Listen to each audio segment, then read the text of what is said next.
Greetings, beautiful. Today we are looking at the evolution of the Hugel culture raised bed in my Hugel bed in red. This variation is partially buried and will partially be raised bed style when it's done. So I dug down several feet, as you can see in some of these pictures, deep enough to cover a bunch of well-aged big logs of cottonwood that was given to me. Now, digging this deep was a workout and took me a while. It took me a couple of different days, as long as I could do it in one day. Um, Now, once the larger pieces were manhandled into the hole, I began to fill it back up around those big pieces with sticks and branches and twigs, and then eventually began layering in composting dried leaves and any fresh mulchy compost and loose soil over the top, and then I would tromp on it and walk over it to help settle it in, ran some water over it to settle it in.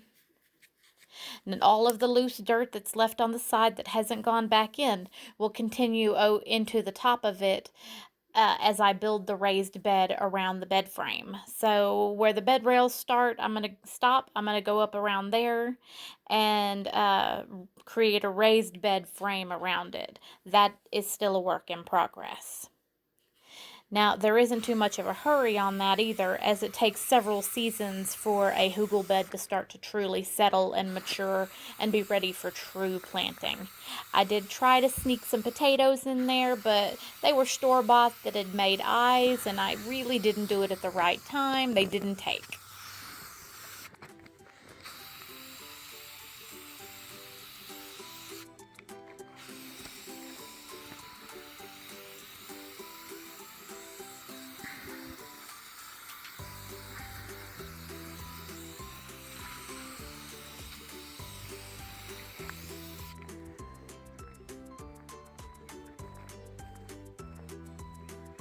What do you think?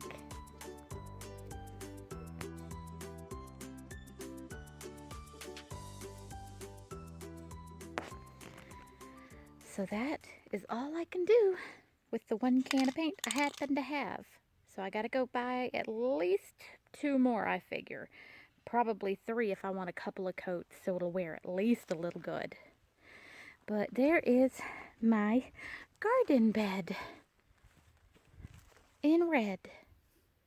In addition to my full vintage bed in red, I also have a fun trellis created from an old small bed frame with the springs built in. Man, I wish I could recover this piece for real use, but since it's how it is, we're going to use it in the garden still.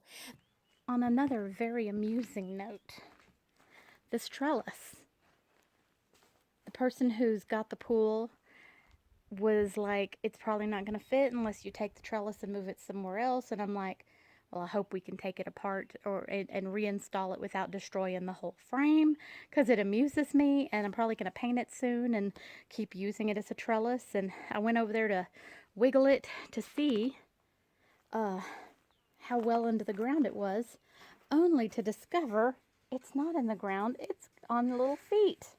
So I can move it no problem.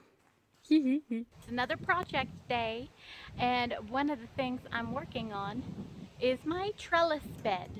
Now, this was over in the rock wall, and I have moved it out to the side yard over next to the vintage garden bed. And it needs some TLC. It's just all rusty and bare metal, and I'm going to paint it yellow. And I started painting it a little bit, and then I remembered I needed to show you what I'm doing. So hang on a second. Here it is.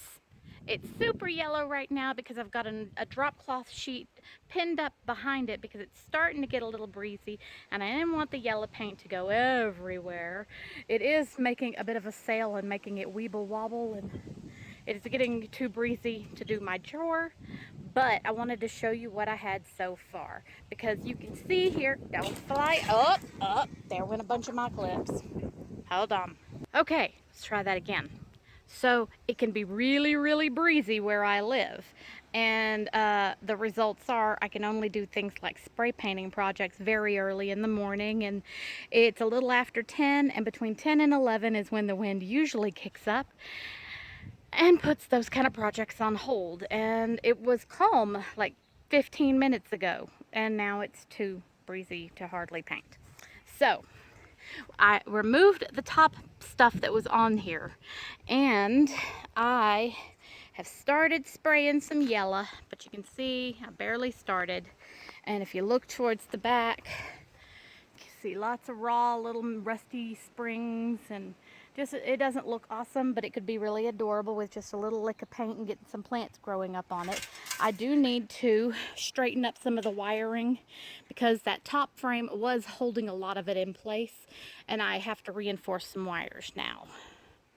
But I thought that the yellow trellis somewhere near the red bed would be cute.